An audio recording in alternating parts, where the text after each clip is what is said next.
Pemirsa, Anda masih bersama kami di Presisi Utama. Menjadi Muslim di Amerika Serikat mempunyai tantangan tersendiri, seperti menyesuaikan beberapa aturan agama dengan aturan pemerintah. Hal ini terjadi dalam pengurusan jenazah dan pemakaman. Apa saja yang harus diketahui, serta bagaimana mempersiapkan pemakaman di Amerika secara Islam? Berikut laporan Dania Iman Nia Santoso dari VOA. Jadi dulu awalnya saya belajar itu saya pingin ketika ibu saya atau bapak saya, orang tua saya meninggal, saya yang melakukan itu, bukan orang lain. Berawal dari keinginan untuk memandikan sendiri jenazah orang tuanya, Dede Agustina, ustazah di Masjid Indonesia Imam Center, Silver Spring, Maryland, belajar tata cara mengurus jenazah sesuai ajaran Islam. Kalau misalnya kayak di Aceh, ya di Aceh itu mayat perempuan itu dia atasannya itu pakai mukenanya. Jadi nggak pakai kain kafan untuk nutupin itu. Nah, sementara kalau di Jakarta itu mereka harus ada namanya pakai tikar di bawahnya, jadi harus ada dilipat lagi tikar. Pokoknya tikar itu jadi kebutuhan wajib gitu ya. Sementara di Amerika kan nggak ada tikar. Terus kemudian nggak ada juga yang namanya wangi-wangian kayak apa itu. Dilarang gitu kalau di sini. Ibu Dede yang sudah 6 tahun menetap di Amerika bukan satu-satunya muslimah yang mengamalkan ilmunya, terutama bagi jemaah di Masjid Indonesia ini.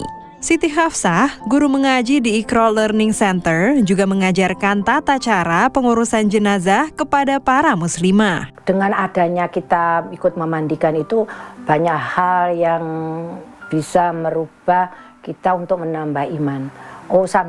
Sewaktu-waktu aku akan begini juga. Proses pengurusan jenazah di Amerika berbeda dengan di Indonesia, di mana jenazah harus dimandikan di funeral home atau rumah duka, baru kemudian dibawa ke tempat pemakaman.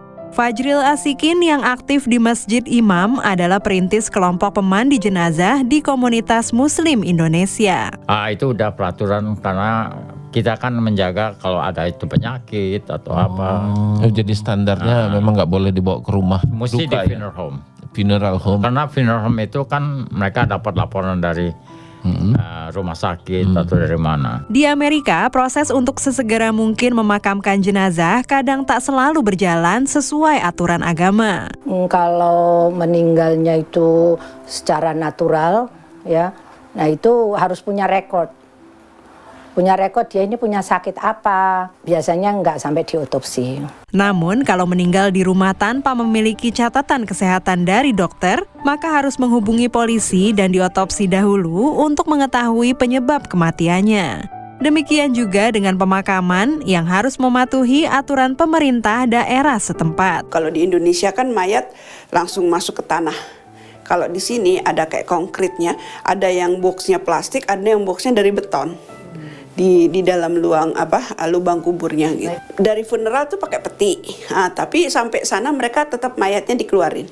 Petinya dibawa lagi ke funeral. Dan untuk menyikapi itu, karena kita sunahnya mayat harus mencium tanah, ya, makanya dikasihlah tanah beberapa untuk supaya kena wajah, jadi dia tetap mencium tanah. Proses pemakaman di Amerika juga tidak murah, antara 2.000 hingga 8.000 dolar atau sekitar 31 hingga 124 juta rupiah, sehingga disarankan untuk memiliki asuransi kematian dan will atau surat wasiat. Ya, kita nulis will bahwa aku Islam, aku nanti minta dimakamkan secara Islam. Dan semuanya ini harus ada pesan secara tertulis, namanya will di sini ya. Sebagai organisasi keagamaan bagi komunitas Muslim terutama Indonesia, Departemen Layanan Sosial Imam akan membantu jemaahnya yang meninggal dan keluarga yang ditinggalkan. Di Amerika ini yang menjadi satu catatan saya ya, kita didik anak-anak kita untuk bisa sholat jenazah. Kita minta agar mereka menyolatkan kita, karena itu kan sebagai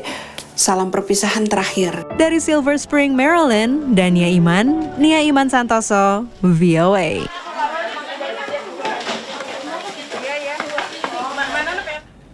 Tetaplah bersama kami, Presisi Utama akan segera kembali.